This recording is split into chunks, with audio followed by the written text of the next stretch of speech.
Hey, welcome back to another video. This is another paid request for Lucas. Thank you so much for that. And welcome to another commentary for another 2003 Ninja Turtles cartoon. And it's for Return to New York Part 2. Once again, thanks go out to Lucas. For those interested, request any type of videos, commentaries, reviews, topics, reactions, re-reviews, randomness, out of the blueness, whatever it may be, feel free to send it either directly to my PayPal or join my Patreon. Both links are down below in the info box. And there won't be footage because, again, I don't trust Nickelodeon. Not that they own these guys. So pause at the beginning. Return to New York Part 2. 3, 2, 1, pressing play. Now, of course, we have what happened the previous episode. Once again, a teaser narrated by Raphael, which he narrated the teaser to the previous episode. As the Turtles continue their trek up the Shredder's high-rise, as a detail in here.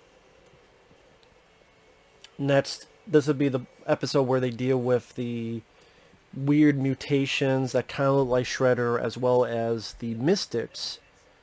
These four figures that have a bit of powers in themselves.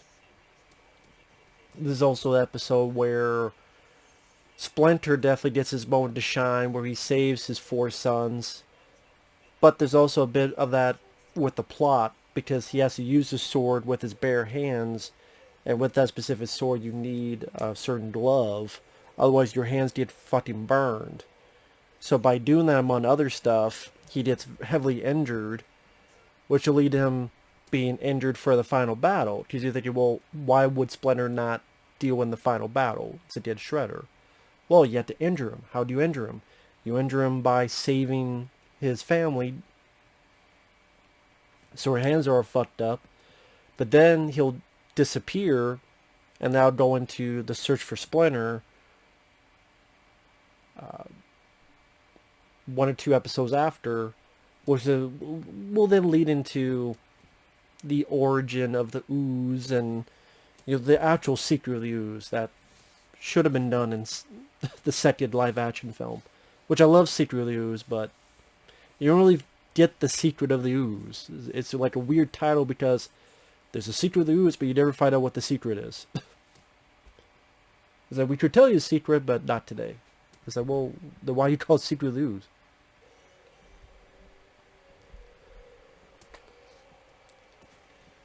But yeah, you got this tiny little motherfucker. You got one that's pretty much like Goro with his arms, and one with like lobster claws.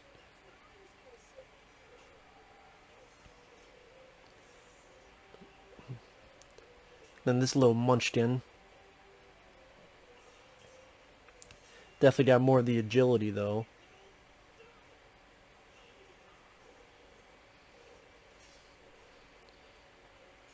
I guess you call it like a little cloning program, whatever you want to say it might have been.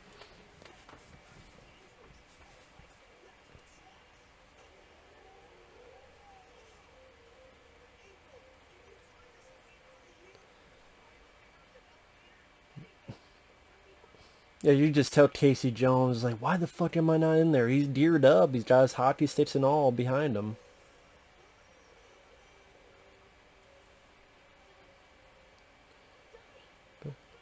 Now, let's be honest. You should have had like a backup plan, like calling your cell phone.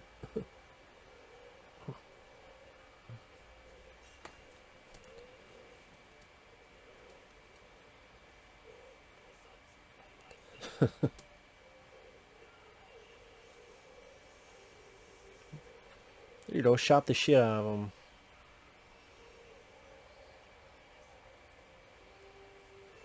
There you go. You ready for the double team? Yeah, crush the shit out of the guy. There you go. Timber to high fucking fluting hell in heaven. Oh, I was right. Okay, you did have a cell phone. So there you go. There was a backup.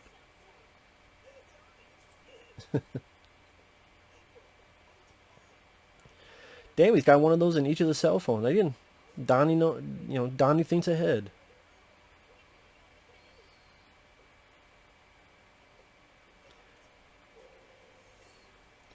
Especially in the 80s cartoon, like Donatello always had an invention pulling out of his shell to save everybody. And that's kind of the thing in the 80s cartoon. It seemed like almost every battle it ended with Donnie having some kind of invention or some kind of machine and has solved all problems. Like it seemed like 70% of the episodes ended that way. Donnie comes out with a. That's why in Turtles Forever I thought it made sense that it was one of Donnie's machines because again there's like 70% of the 80s cartoon that ended that way.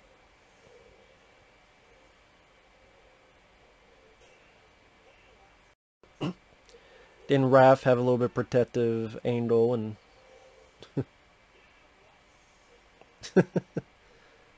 I thought they kept the attitude. He's not scared. He's like, yeah, I'm hanging. Now what? So you definitely between a rock and a hard case. You got this lobster bitch up top. You got this asshole at the bottom.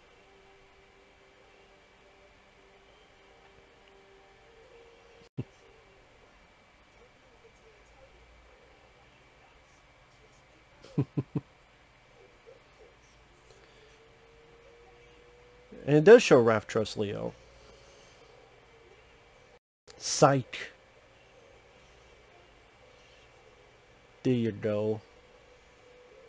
Bye bye, bad guy. Yeah, now go attack them.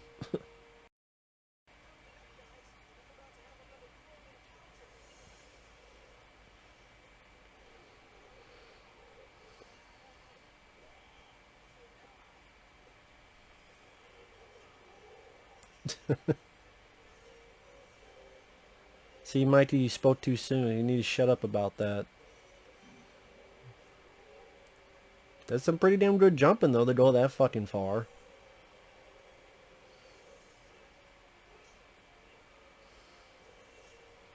Yeah, I'll smack that like a fly. Get the fuck in there. Drake, come on, we are leaving.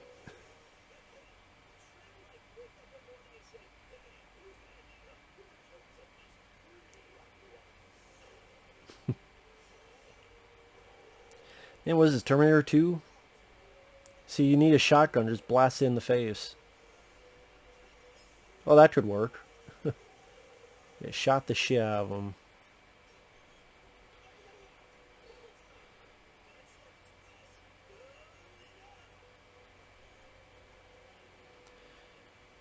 I think this is definitely a cartoon where they're able to utilize their weapons very efficiently. Because again, the 80s cartoon, they couldn't really fight too many humans. I mean, they do, but it was mainly like monsters and robots, and then machines, like the Foot Clan were machines.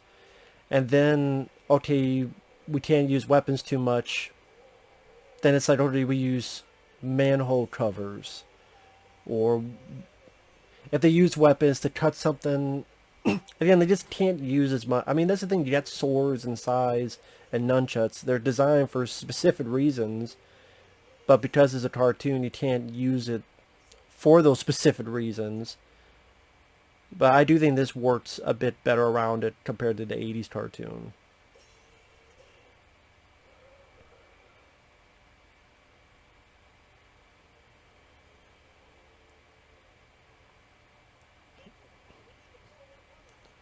I'm trying to remember, this is the hallway of traps, or that was another episode. There's one episode where they went through like a hall. It was like a hallway filled with traps. But see, like, you see April looking at these diagrams. It's kind of like the Raid Redemption Dread. Like you could make this. I'm not saying verbatim, but this idea, this general idea. You take this general idea of going up like the pagoda and Game of Death. Bruce Lee's Game of Death that wasn't finished. I think people would. Well, it's a simple plot. There's nothing wrong with that. Yeah, there's traps here.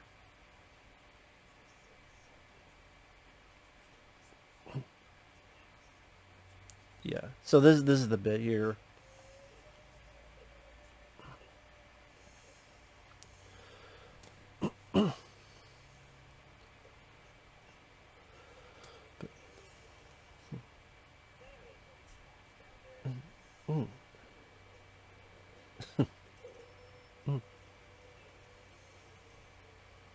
But I mean, you gotta see the trap somehow, so that's how you're able to see it here.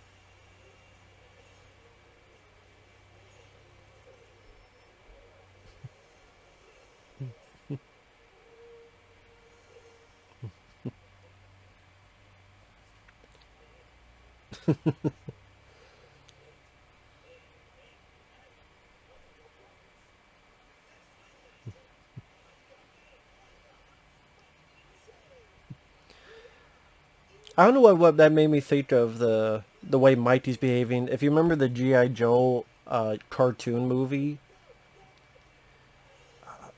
there was the one guy during the training session of the new G.I. Joes. There's the one guy, I think he was like a basketball player. He's like doing commentary. It's in the hoop. He got it. It's like the grenade. I forget the guy. I forget the guy's name, the character's name, but that always made me laugh. I always enjoy that bit. But idea, if you remember G.I. Joe, the animated movie, there's the one guy who's like a basketball guy, but he would do commentary. I don't know if he's the 20. I mean, I wish I could remember details on it. I can never dread remembering details. Here you get the foot mystics, which one of the better episodes details them where I think it's called Bad Day, where things just keep getting worse and worse. Like their lair gets found, and then they're attacked, and then Mighty's cat named Clunk seems like it dies and drowns, and then it seems like April and Casey die. And like, what is going on? How are people fighting us? What's happening? And you find out it's a big mind fuck from these mystics trying to fuck them up mentally. And then they overcome it. If I had a least favorite of the three parts, I would say it's this, because it's the mystics, they can't really fight them. So it's pretty much just a one-sided ass kicking until Splinter gets his moment to shine. Which again is a plot point for you need Splinter injured to not be in the final battle, as well as why he's alone at one place and then disappears. You know, he's taken to be healed, but you don't find out till later. But I like the designs of the Mystics. I do think it's really cool design work. Again, I do think Big Trouble in Little China was definitely an influence, because you definitely get an idea of the three storms from these guys with the way the hats are, and in this case with the powers. Although that one was lightning, thunder, and rain, this is wait for the fifth element. To find the guys from Warriors of Virtue. Wasn't that the Warriors of Virtue, that kangaroo thing? One was earth, fire, steel, and water. I think that was it. I could be wrong, but I think that was it.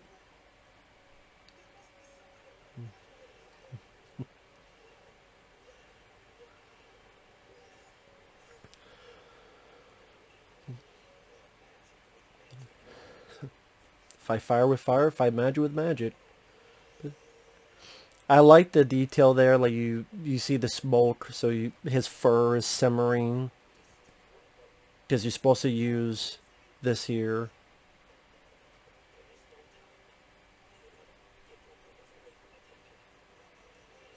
Well, I mean, I guess technically there is time to get a glove, but hey, Splinter's determined.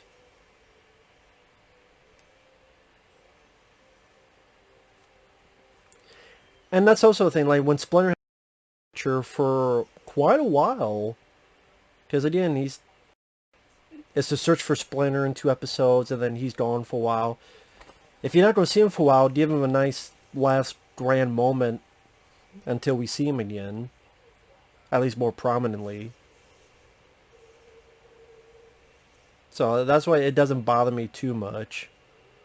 And when I say least favorite, again, it's not that I dislike it. Again, it's just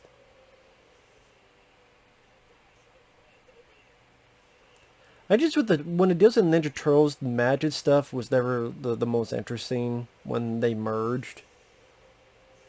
Because I think what it's one of the down and dirty fine gang members, and like that's more of my preference when it comes to Ninja Turtles dealing with that kind of threat.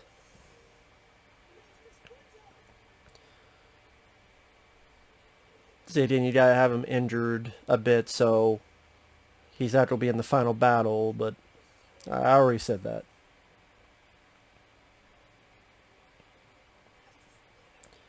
But it doesn't give him a nice badass moment. Like I said, this Splinter's a fucking badass.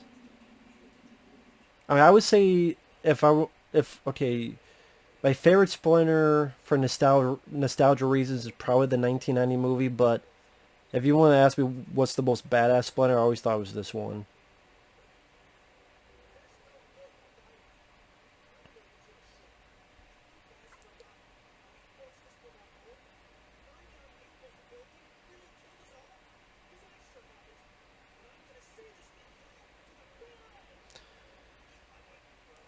Surprised you didn't say by the power of Grayskull.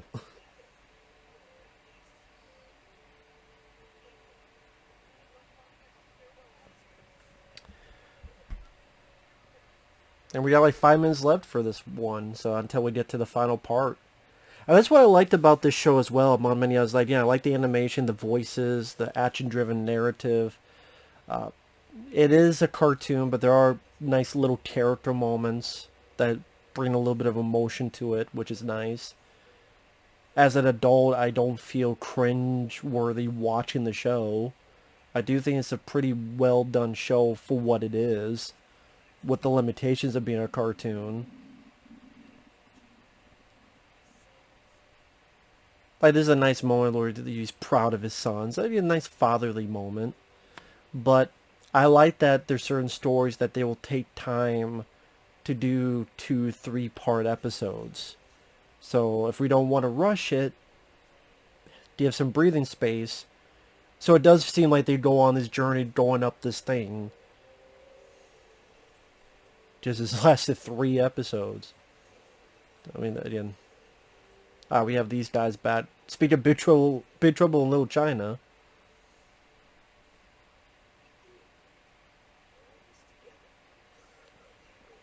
See, little moments like that, like Leo's freaked out because the last time we got beaten to a coma was with these 4. So he has like a little PTSD, and Raphael's like, hey, we got your back. You'll be fine. And then even during the fight, from what I remember, he overcome with fear for a second, overcomes. That's what I mean. It's like nice little character work that you can do it. They did it in a cartoon. You tell me they can't do it in a live action film where you have $100 million budget? Again, going back to those Michael Bay produced films. And sorry if you hear that, it's my stomach won't shut up. My stomach is giving its approval for the show. I think my stomach has a brain of its own, remembering the Michael Bay produced movies, and he's protesting. I'm not watching that. I'm watching something better. The real Ninja Turtles.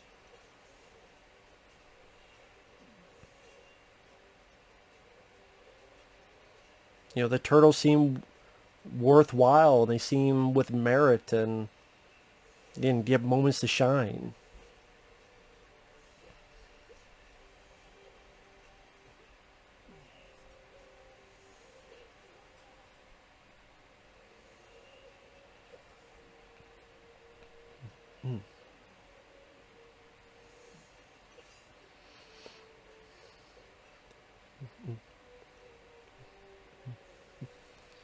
And remember, Ninja's a master of his surroundings. You should know is that, Leo. But it's easy. You get this little flashback. This to the Shredder Strikes Part 1, I believe. They nicely animated, some nice little emotional stuff to it, and wow, character stuff. And Naked Splinter. Thank goodness I don't have to see his dick. One of the joys of animation is that you don't have to see that.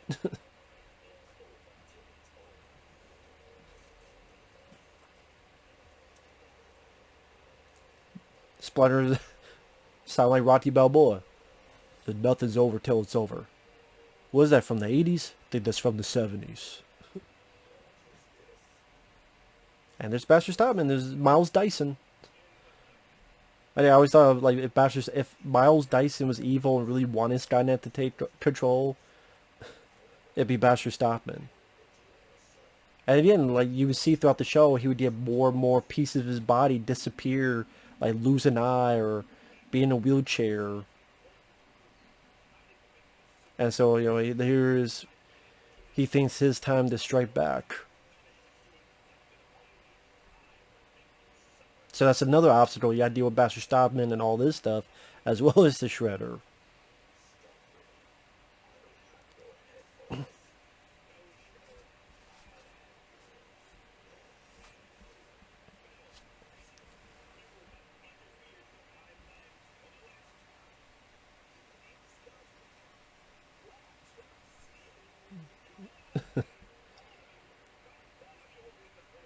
He's like, I didn't do shit. You did yourself. Maybe you should have gotten a job, I don't know, at Best Buy or something, instead of doing all this horrible shit. But that's episode 2. I mean, that's Return to New York Part 2. Baxter Stockman, Scott Williams. I don't know Scott Williams, but again, still a fun. Like I said, this is a very fun 3-part arc. Just very action-packed. Foot Clan and Tech Ninja in Part 1, the Weird Mutations and Mystics in Part 2, and now you're going to get into Part 3 with all the stuff going on with that, with the Shredder, and I think it actually get to the rooftop.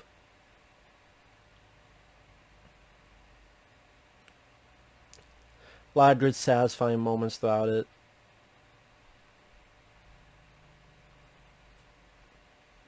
Again, very action-packed trilogy of episodes, I'll say that. So stay tuned. That'll be the Return to New York Part 3. Thanks once again, Lucas. We'll see you guys later. Bye-bye.